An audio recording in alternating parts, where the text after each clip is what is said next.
New Relight opticals and computerised I clinic. हमारे यहाँ Sarojini hospital के आई स्पेशलिस्ट डॉक्टर अवेलेबल। अपनी आंखों का मुफ्त मुआयना करवाइए। जी हाँ, sun glasses 99 onward, any number glasses from 250।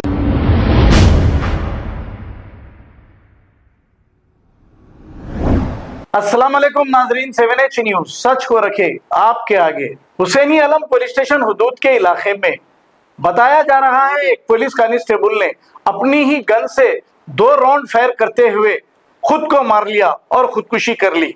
इब्तदाई तहकीकात में खुदकुशी करने की वजह मालूम ना हो सकी, लेकिन पुलिस के आला ओहदेदार मुकाम पर पहुंच गए और बॉडी को पोस्टमार्टम के लिए दवाखाना मुंतकिल कर दिया और एक केस दर्ज करते हुए तहकीकात का आगाज कर दिया।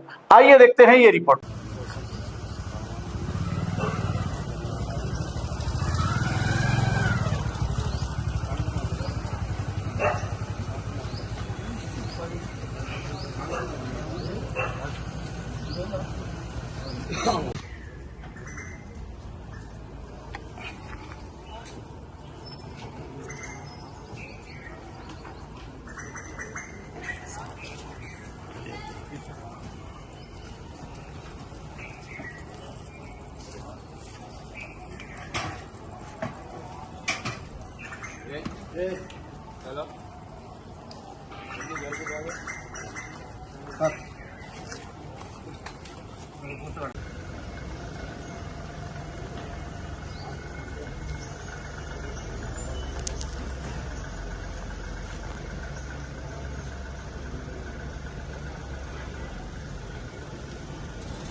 New Relight opticals and computerised I clinic. हमारे यहाँ सरोजनी हॉस्पिटल के आई स्पेशलिस्ट डॉक्टर अवेलेबल। अपनी आंखों का मुफ्त मुआयना करवाइए। जी हाँ, sun glasses 99 onward, any number glasses from 250 onward, contact lenses any colour ₹99 onward. जो हजरात 60 साल की उम्र से ज्यादा है, हज और उम्रा जाना चाहते हैं, उनके लिए बिल्कुल free number glasses, free home delivery और free eye checkup. New relight optical, Talab Katta, main road, opposite to Baba Bahauddin दरगाह। मोबाइल 9848392127।